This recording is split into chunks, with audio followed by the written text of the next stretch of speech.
At dawn the city was a pale color between smoke and pearl, and the red keep held that hue like a goblet holds wine, glass thin at the edges and thicker in the center, shadows pooling where stone met stone. In her solar, with windows thrown wide to the sea and the soft hiss of a waking tide somewhere below the cliffs, Cersei sat with her hands on the edge of the table and did not yet ring for wine. The letter lay like a coiled thing by her wrist, red wax, half broken, and the impression of a mockingbird caught mid-trill. She could have summoned a servant to slice the wax cleanly. She could have let one of the quiet girls fetch gloves so as not to add any trace of her to the parchment. Instead, she had cracked the seal with her thumbnail, feeling the stubborn give of wax, and drawn the folded sheet open over its own resistance. She had read it twice and then set it down, and now the open window breathed salt into the room until her skin tasted of it. The keep at dawn made small, honest sounds. A boy running on errands with a basket of kindling, the willow switch of his feet on worn steps, a latch lifted, lowered, a cloth shaken free of the night's moat-laden air. Beyond, the city pretended to drowse, but already it was turning its mills and barges, smoke beginning to work out of the chimneys by the river. The sept bells had not yet spoken. They would presently, and their voices would nettle her as always. But for the moment there was this hush, and the letter like a dare under her hand. Cersei had dressed herself without a maid. That too had been a decision, small and willful. She had taken the black today, straight wool, unornamented, the color that let people forget to ask whom she mourned. She had pinned her hair herself and allowed one lock to fall, not by accident. She had set the ring with the lion in a tray and left it there. On her fourth finger was nothing. She lifted the letter again as though it might weigh differently the third time. The parchment smelled faintly of roses and other things that cut, the way some perfumes hid their metal under sweetness. Peter called himself Littlefinger and, like men who wore mockery as a jape turned inward, he knew how to cut without showing the blade. "My lady," it began, though he had never called her that. His commas were as careful as his smiles, every one of them bent to separate a phrase that would otherwise kiss and become one. He asked after her health in ordinary words, then, in quick strokes, painted a city as he saw it. Coin that flowed backward through the gutters, the strained loyalty of captains, letters of passage bought twice and honored once, a faith whose new zeal did not disguise the old truth that bishops loved favors as much as kings. The second sheet abandoned the sketch for a proposal. It was a proposal in the narrow sense that the faith recorded names and witnesses, signatures and dowries, though Peter wrote it with the other, thicker meaning stretched beneath like the hide around a drum. He wrote that the veil was quiet. He wrote that he might make it less so or more so, and in either case the noise would be to their advantage. He wrote that her enemies considered her waning because they mistook order for life and thought a city was a beast that slept and woke with the sun. He wrote that a queen could be made with coin and stories if she had the stomach to bleed those who told the tales. Then he asked for a meeting at dusk under the arch of the Mermaid's Stair, where the shadow of the old keep drew a line on the tiles. "Bring no one," he wrote. "Send no one. If you have decided against me, burn this and send no reply. If you have decided for me, wear a red ribbon in your hair." She laid the letter down and traced with one finger the line of the mockingbird seal where it had cracked away. The edge of wax scratched her skin. She pressed harder until the scratch sharpened and she could feel the threat of breaking the skin. Then she let it go and breathed out. When she rang for wine, she also asked for Qyburn. He came in with his silent-footed gravity and his mismatched hands, one like a clerk's, the other calloused from his private labors. He bowed as he had always bowed to her, a bow that made her feel at once served and studied. He took the letter when she offered it. He handled it with fingertips and held it to his face as if to taste the wax. His mouth did not move, but his eyes advised her not to confide in the perfume of a thing. "He wants to be king," he said when he had read. "He wishes to sit near the throne," Cersei answered, and lifted her cup. The wine was pale and bright as a blade. Only children confess to wanting the largest slice. Men like Peter ask for the knife and promise to cut fairly. Qyburn's eyes creased a little at the corners. "Forgive me, your grace, if I speak plainly. I brought you out of the dungeons because you spoke plainly and because you looked at what other men called corrupt and saw the use in it. Then I say this. The city sleeps because it has exhausted itself weeping. They will wake soon enough. If you would put your hand on the lids of their eyes and keep them closed a little longer, Littlefinger will hold the lashes down for you with a fingernail. But if you take his hand, you will smell him on your fingers a long time after you have washed. He is useful, she said. Very. He waited. He had learned that her silences were as angled as his questions. The faith, she said at last. I will not be their captive. If I marry, I will not ask a blessing I do not need. The law is a gown, Master Qyburn. I will have it cut to fit me. Then you must persuade those who cut, Qyburn replied. I can fetch you tailors, but cloth does not shape itself with a needle. It shapes itself with fear. She considered him. Do you think me weak? He lowered his eyes. I think you wounded. Wounded things bite more easily than they hunt. Her lips tightened. And you prefer the hunter. IP. Refer a patient one. She dismissed him with grace enough to soothe and sharpness enough to remind. When he had gone, she stared at the wall where a tapestry had hung in her childhood. The stone there was a different color from the rest, and sometimes, if she glanced at it too quickly, it seemed to waver, as if the ghost of wool wanted to return. The city took the sun fully, then it came shouldering over the roofs and set the harbor to glitter. She walked to the window and watched a gull labor against the wind and wind. There were ships out there she had not paid for and ships she had. A treasurer's mind had grown in her like a second spine. Every hull that entered, every hull that left counted. Wood and sail and salt meat. Men who could be bent with promises and men who could not. She stood there until the bells began. The first small one rung by a boy whose breath frosted in the stairwell. A sound like a spoon against a basin some distance away. She wore a red ribbon in her hair at dusk. The mermaid's stair lived under a neglected arch. A place where the stone sweated even in winter and the tiles had gone to a greenish slick. Torches lifted along the path, but the arch itself kept a narrow band of shadow as the letter had promised. She came alone because to bring anyone was to give Peter a string to tug later, and she had no desire to see any of her maids turned into bundles of whispered loyalties. He was there first, of course, part of his courtesy and part of his theater. He had a cloak that turned black when it wanted to and brown when a stranger looked, and he had the smile of a man observing a small miracle that only he and his companion could see. Your Grace, he said, and his voice put the words in a place between greeting and homage.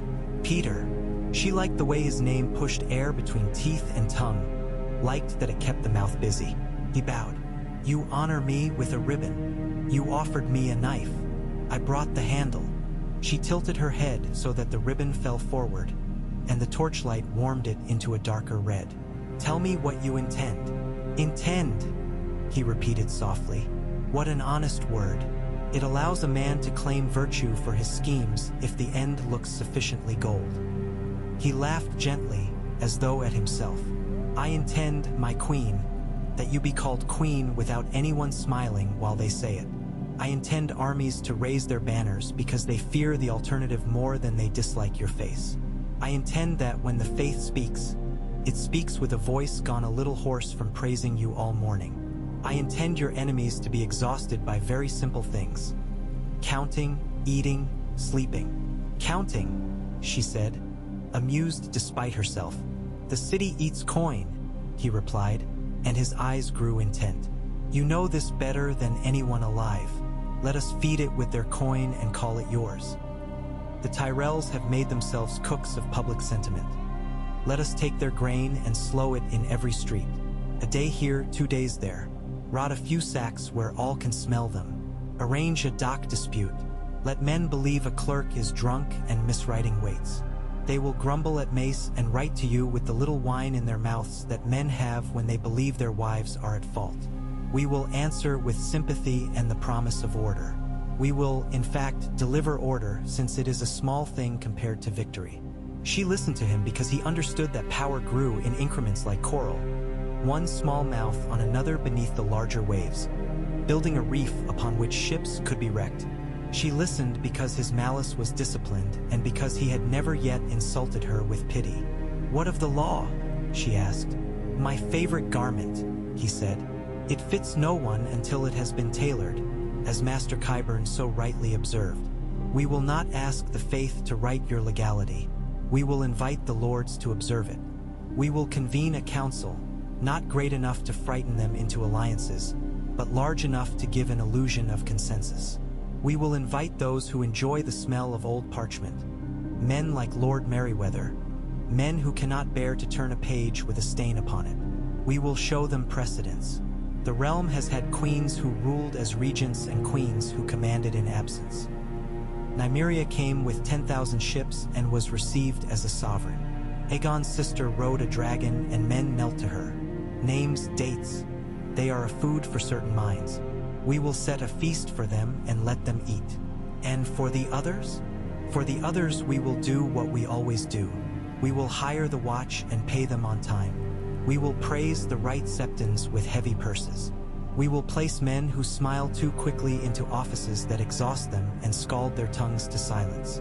Those who smile too little will have their sons called to page, and their daughters offered careful marriages that cannot be refused without insulting someone whose insult is not safe to court.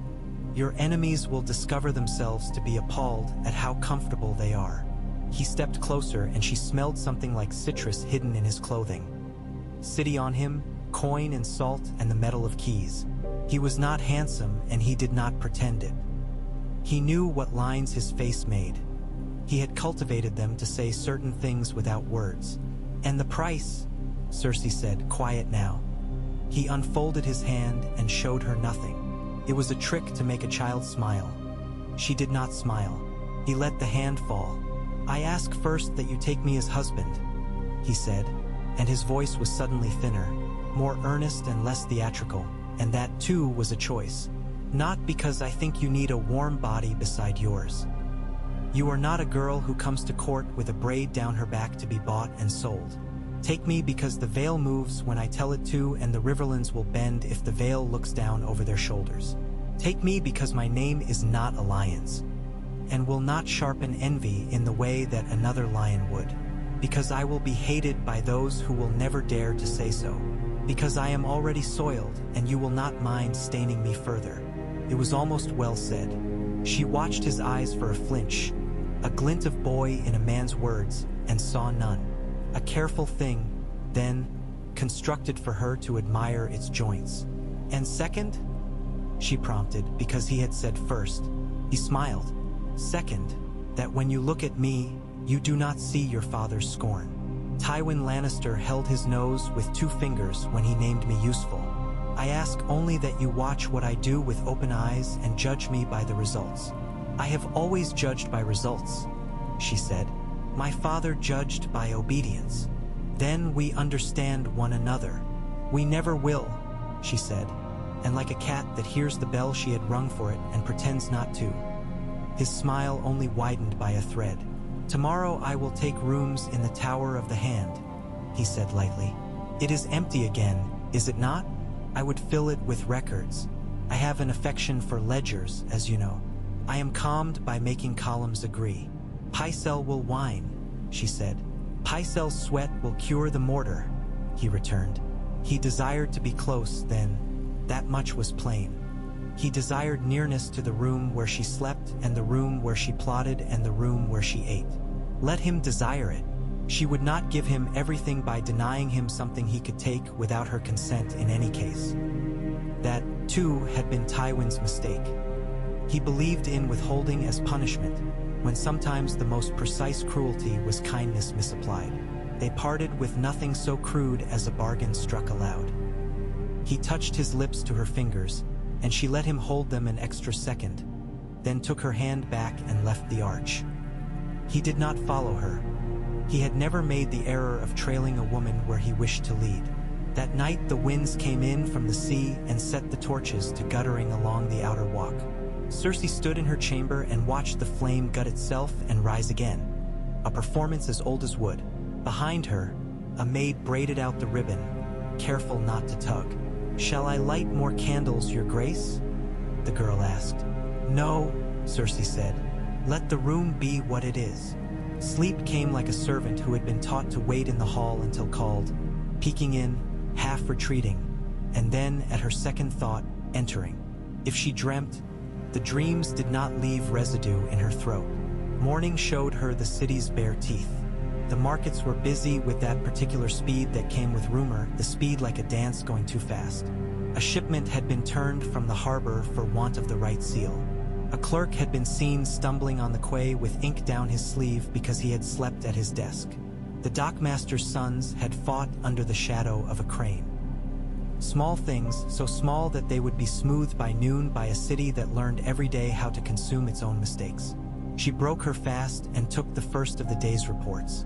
The captain of the Gold Cloaks had sent a neatly copied list of fines collected for disorderly conduct in the night. It was longer than usual.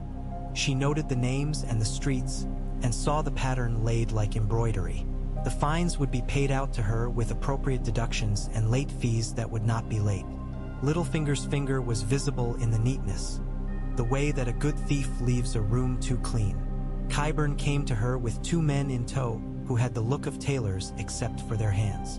They were, in fact, scribes who had learned to love vellum. They bowed, and she let them present a slim volume compiled overnight from earlier notes. A catalogue of precedents, faintly ridiculous and entirely useful.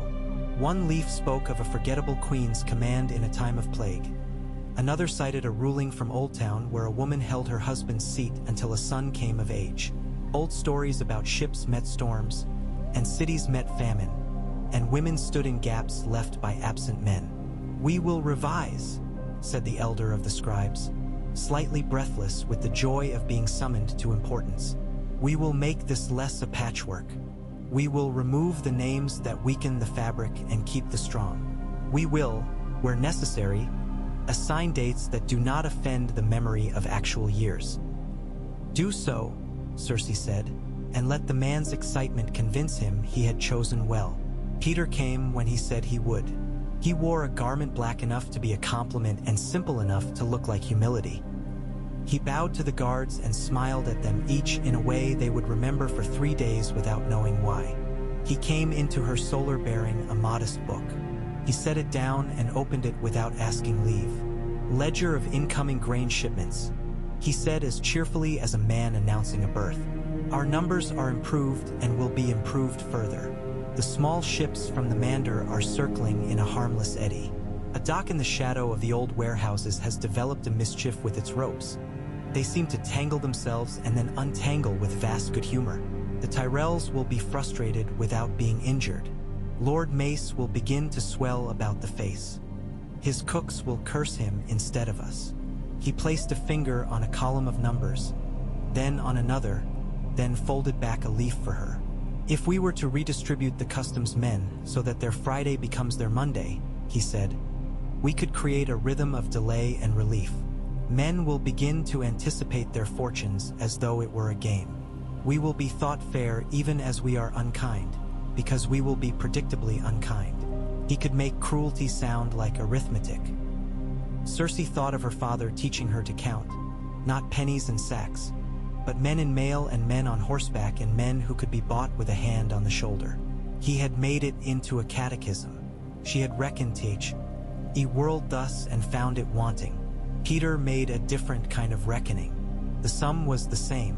"Announce to the city that there will be a council in 9 days," she said. "Not great. Call it an assembly of prudence. Use that word. Men like to believe themselves prudent when they are frightened. Invite the Archmaester presently in residence and tell him I will hear his advice with gratitude. Send for Lord Merryweather. Send for Lord Rosby. Invite no Tyrells, but have it whispered that we invited 3. As you command," he said, and waited to see if she would amuse him by adding a flourish. She did not. "And the marriage," she said after she had let him stand in his own silence long enough to feel it. He glanced at her hair without moving his head, and the glance found the ribbon still lying like a small fresh cut on the dressing table. "It must be done quietly and then loudly," he answered.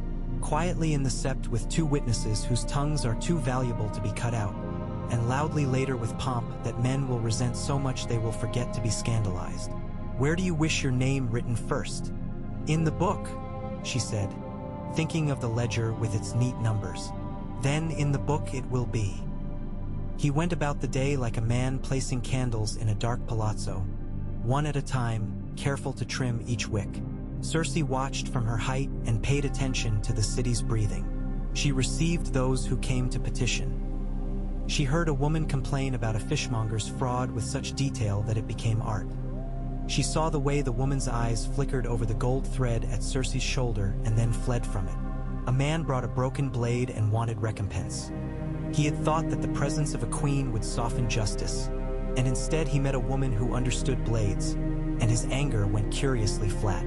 The day drew down, torches were lit again, and the wind returned like a debtor to his creditor. Cersei went to the sept at a time when the faithful were few and the light glamorous. The candles along the nave lifted narrow flames that leaned as if half listening. The statue of the mother wore a smile that some sculptor had cut with a chisel and a guess. The air tasted of wax and old water. Peter stood with his hands folded and his head inclined the exact amount required to satisfy piety and mock it. The septon he had chosen wore humility as a garment that had been refitted 3 times. His hands were clean, his nails square and bare. His voice was unexpectedly sweet. It turned the words of joining into something like a blessing a child might have understood without fear. Once, Peter said in the vestibule afterward, when his voice could be another of the murmurs, my father taught me to tie a knot that would not slip. He did not expect me to use it in this way. You have made many knots, Cersei said. I have cut many. We will do both, he murmured, and for once the theater dropped away and something like relief stood raw in his face. Not because he loved her, he did not, but because he had wanted a thing and gotten it and found that getting it had loosened some chain he had wrapped around himself without noticing. When they left the sept, the city had discovered a shine. Torches were bright, and the sea swung in a dark weight beyond the walls. A small wind lifted dust at the level of a man's boot and made it seem that the stones themselves were whispering. The guards kept the bubble of space around them that said they were present without listening. Cersei felt the knot he had spoken of around her ring finger, though the ring itself remained in the tray in her solar. No bedding, no court, no sense in the old peasant ceremony that allowed men to giggle. She had dismissed the bedmaids with a look, and she had let Peter come only as far as the inner door. He had, with an admirable sense of his own survival, bowed and retreated. She slept beneath a coverlet heavy with stitched lions and woke once to the thin long cry of a gull, as if the bird were cutting the night with its beak. Morning claimed the city again. Now the eddies in the harbor were larger and more visible. A crane had failed in its pulley. A man had fallen in. Another had saved him and then demanded payment for the saving. Tyrell servants, hot-faced and aggrieved, had been seen carrying sacks that leaked damp. A rumor had sprung that gilders had put too much gold in their paint and the image of the father had begun to flake. Harvesters from the crownlands arrived with long wagons and longer complaints. Bread rose. Bread failed to rise. Each of these chose its small place in the pattern Peter had chalked in his head. Varys came like a scent before he came like a person. The chambers carried his neatness ahead of him. The corridors aligned, the guards found themselves straightened. He entered with his hands folded and his mouth composed to mildness and his eyes bright as though he had just bitten into something unexpectedly sour and preferred the taste to the expected. "My queen," he said, and crouched into a bow so sincere that it became ambiguous even as he shaped it. "Lord Varys," she said without warmth, for he disliked warmth unless it wrapped him. "You have returned." "The world returns," he replied, standing. "The poor never left. The rich are attempting to remember how to sit. I am happy to be counted with the latter, though my chair is rough." Her servants withdrew. Her guards remained. Varys looked at them without looking. "You have married," he said, and she had to grant him that he never buried the lead when he had come to rearrange it. "It is a boldness I admire. It will make your enemies speak quickly. We may then know them by the sound of their voices, which is always useful. I do not ask your admiration. I give it as coin to a beggar who may later prove to be a prince in disguise." My little birds have sung the tune of a morning. They were quite in humor. They tell me of a septon with clean nails and of a ribbon laid aside. Our birds must be cousins, she said. Song runs in families. He tilted his head. And Littlefinger? One should not leave a mockingbird too close to a cage of children. You are not invited to the assembly of prudence, she returned. But if you have counsel, I will hear it. He lifted his hands, palms refined and empty as if they had never learned work. Only this, beware men's eagerness to declare the first legal thing they can name as holy. They will tell you that precedent is the mother of safety. They will not acknowledge that precedent has other children too. Boredom, cruelty, stupidity. You must not let them lull you into using the shortest ladder when the wall is high. If you dress your claim solely in old words, it will be boring, and the realm will punish you for boring it. Give them novelty with a familiar hymn. You confuse me with a mummer, Cersei said, and Varys allowed himself a smile whose teeth did not show. All rulers wear paint, he murmured. Some choose colors. He left with the air of a man who had set a spool spinning and trusted some child to keep tugging the thread. After, Peter pressed his thumb into a place Varys had pressed and murmured something about silk. They circled one another the way men of their kind do, with their compliments the distance by which they maintained immunity. Cersei led them. She had dogs once that fought under the table. They kept the rats down. The assembly of prudence gathered like the first beads of a cresting wave. Lord Merryweather arrived on the third day with an entourage that would have been considered modest in a richer year. He brought 2 of his own clerks and a wife who had perfected the art of adoration without distraction. Lord Rosby came in with a cough and an apology that made the cough seem polite. The Archmaester produced from a sleeve a coin that he rolled between 2 fingers as if to remind them all what the world turned upon. A scatter of lesser men came too, drawn by the smell of proceedings. Tradesmen elevated by deed and scared of falling back, bannerets whose fathers had taught them the art of nodding at the right words, cousins of cousins who understood pedigree as a ladder that could be leaned against any wall if one smiled enough while leaning. On the day itself, the throne room woke earlier than it liked. Servants moved like bees polishing and straightening. The Iron Throne took the light with a sullen glitter and did not consent to look less like a trap. Cersei chose a dress the color of unripe wheat and had her hair set in a pattern that reminded those who could read of her house. She wore no lions at her throat. She did not need to. Peter stood half a pace behind her as they made their entrance, perfectly placed to lean and whisper or to be ignored. He smelled of clean paper. Varys stood at a distance that would allow him to be seen not looking. They sat. The murmurs rose, fell, found their own level. A herald spoke the language that doors speak. Names, titles.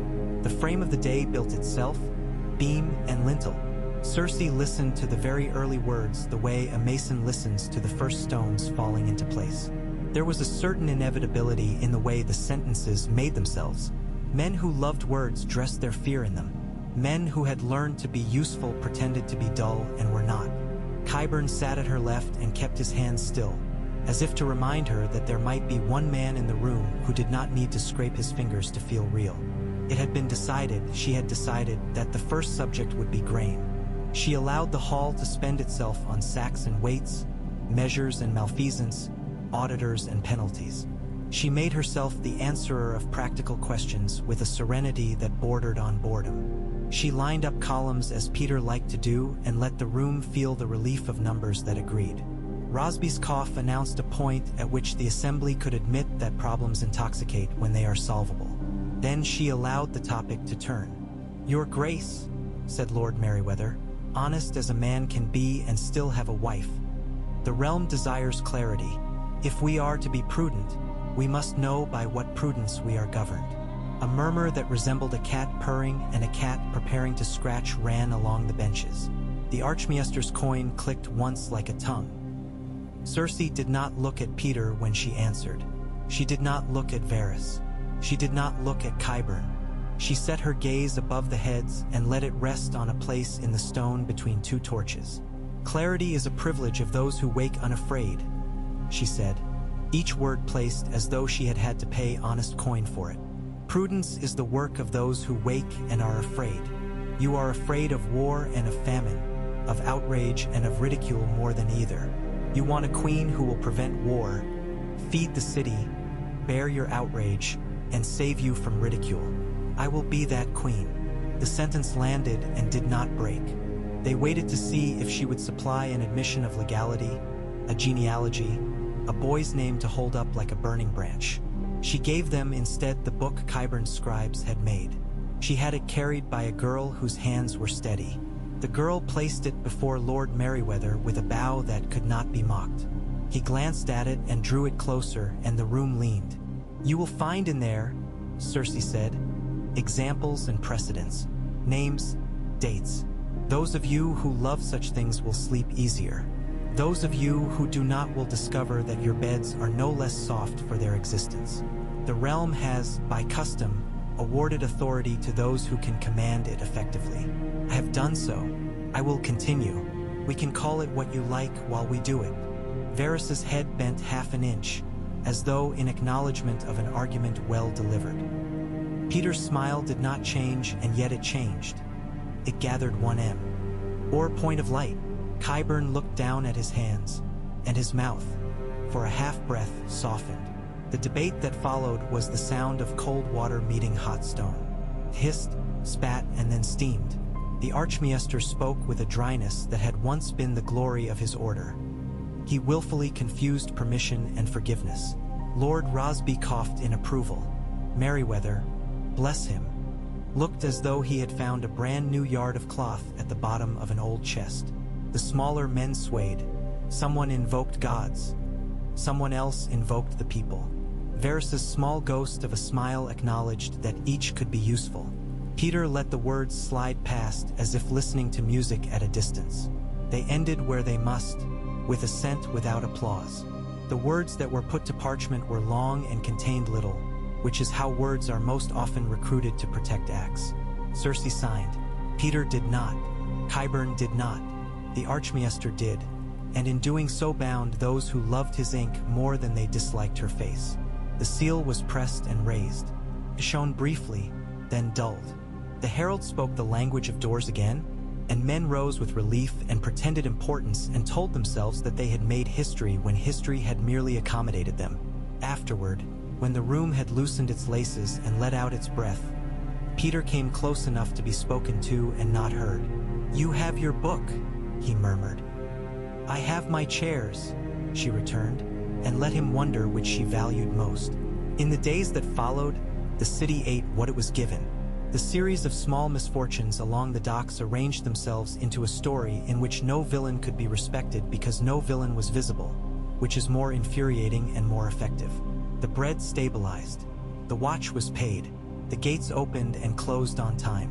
The smell of the city remained the smell of smoke and sweat and salt, but it grew less desperate. Men grumbled because grumbling kept their jaws warm. Women glanced at one another in the market and permitted themselves the smallest roll of an eye to prove that they had seen through everything. The faith spoke and did not condemn, and the absence of condemnation worked like a benediction for those who had rehearsed outrage. Differences announced themselves in small rooms. In the Tower of the Hand, Littlefinger laid out his ledgers like an altar. Deputy clerks came and went with a haste that did not disturb the ink on their sleeves.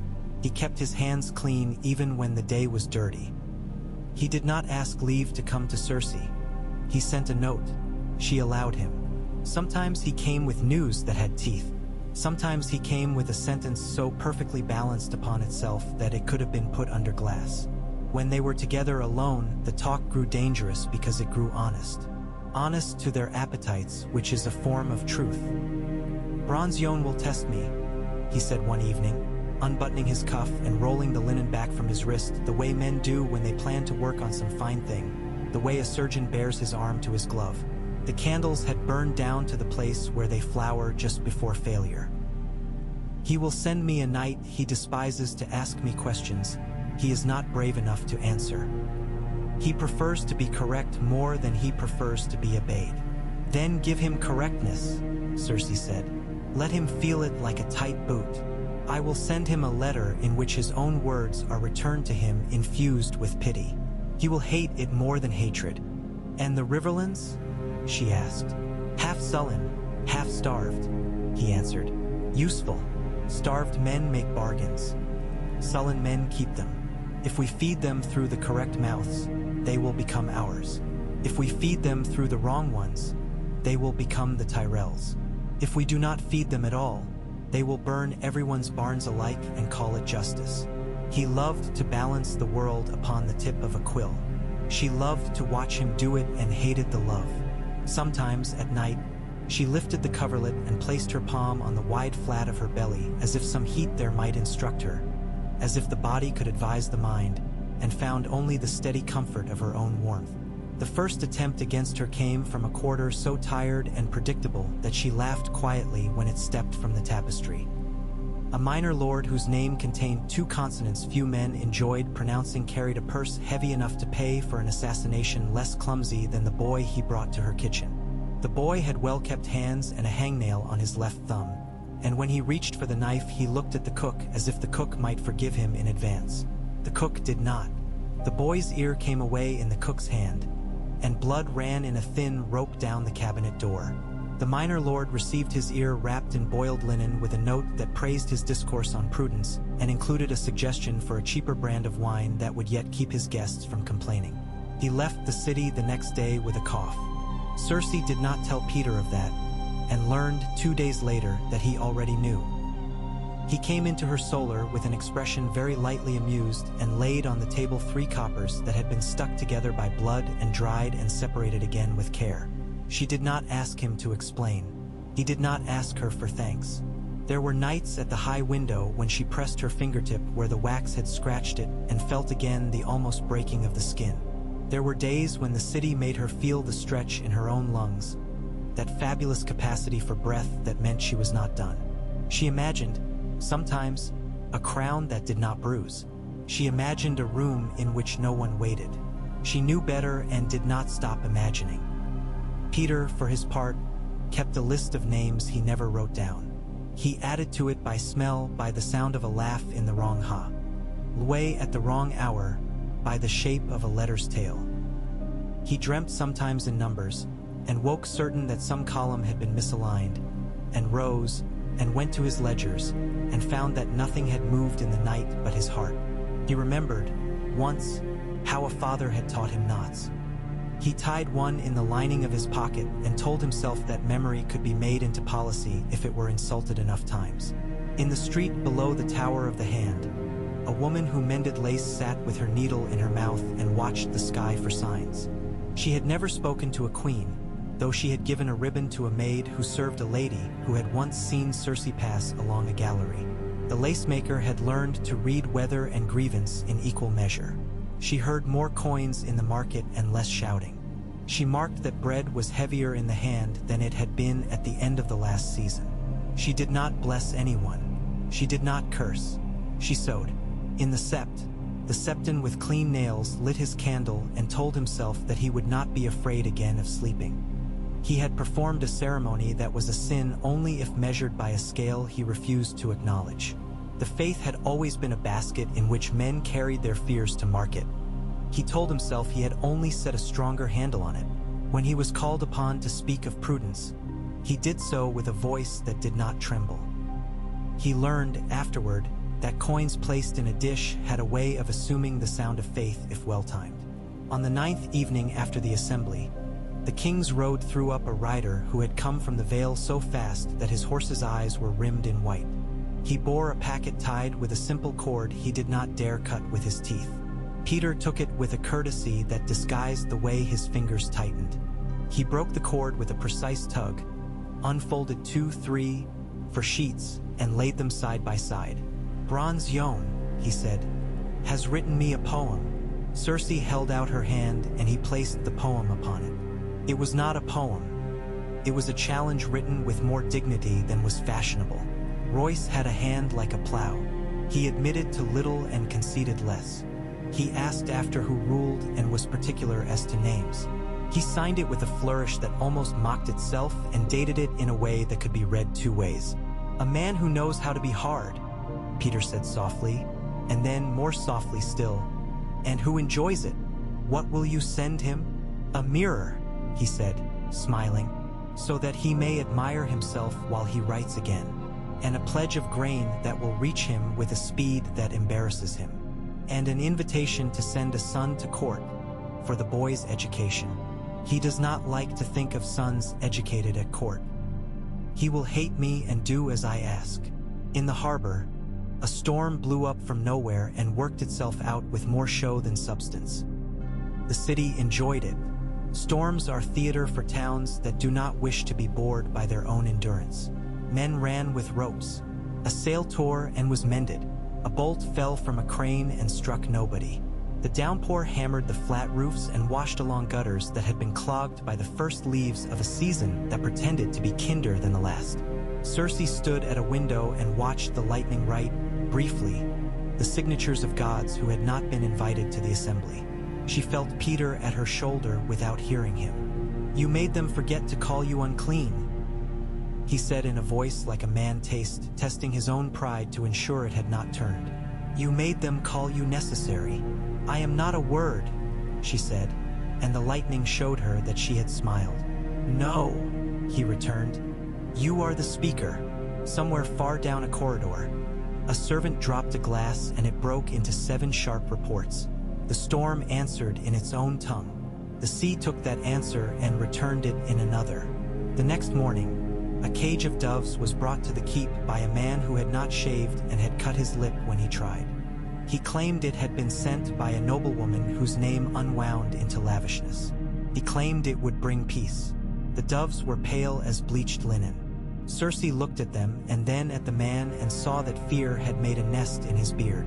She told him to keep the cage and sell it in the market. He cried, bowed, stumbled away, the cage lifting and dropping with the tremor of his arms. "Peace," she said to Qyburn later. "They have decided I must be convinced into it with birds." "Doves soil what is beneath them," Qyburn said, and looked genuinely distressed at the waste of good wood for a bad cage. "Let them fly without a cage," she told a page. "Let them make their mess on the steps of the sept if they like." She wrote 3 letters that day, long and full of quotation. Peter wrote 8. His were short. Varys sent none and received 19. Qyburn kept the ink thick. The nights lengthened in the way nights do when cities take themselves in hand. Men came to tables later. Women sat with needlework longer. Wine lost, if not its savor, then its false sweetness. A habit of attention established itself. The watch learned, through repetition, that being paid on time made a difference in the wholeness of a man's mouth. The doling of bread did not feel like charity so much as order. This is what men want, to be able to predict the next hour. When the next hour could be predicted again, they blessed the order and forgot to bless those who had made it. This forgetting made Cersei colder and stronger. It also made Peter warmer and weaker in ways he would not have admitted for coin. He liked to be the author of gratitude more than he liked to be thanked. He collected small proofs that no one saw. He walked alone, sometimes at the hour before dawn when a city is honest, and breathed the truth of his own ambition until it did not require witnesses to be real. When the raven came from the west, it brought wind and a piece of string that had been tied around the message too tightly. The wax was plain. The script was tidy as a modest house. The signature belonged to a woman who had learned to keep counsel not only with men but with herself. It asked after terms. It offered a marriage that would trouble 2 houses. It was real enough to be dangerous and false enough to be precisely usable. When Cersei laid it between her and Peter, he tilted his head as if listening to a tune only he could hear. "The West wakes," he said. "The West does not sleep," she replied. "It merely shuts its eyes to encourage fools." He tapped the letter with the back of his fingernail, a small sound. "Then let us send a lullaby." In the throne room the next day, as sun crawled across the blades and set a lizard of light to climbing, a boy with a broom stopped to stare at the throne for longer than he usually allowed himself. He had decided long ago that it was a chair, even if it was made of knives. That resolve had not changed. He had decided more recently that the queen was a woman. That too had not altered. He watched the light make a pattern on the seat and succeeded in not imagining a body there. He wanted a crust and a coin, and he received both by the end of the day. His broom left a fan of dust where each stroke stopped, and that fan was as regular as breathing, which is the rhythm by which all things are born and maintained and destroyed. The doors opened in the afternoon to those with pleasantries and petitions, and closed at the hour when the hall itself seemed to instruct them to be shut. A clerk carried a book in which names were entered and which would be lost in a fire in a year that had not yet arrived. A guard leaned and straightened and leaned. A woman laughed, low and convinced, and the laugh ran a furlong along the stone and died. Peter's footsteps and Varys's silences crossed and did not collide. When the day ended, Cersei stood in the dark and let the night make a cup around her.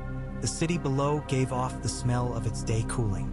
She placed her palm again on her belly, more a habit than a hope.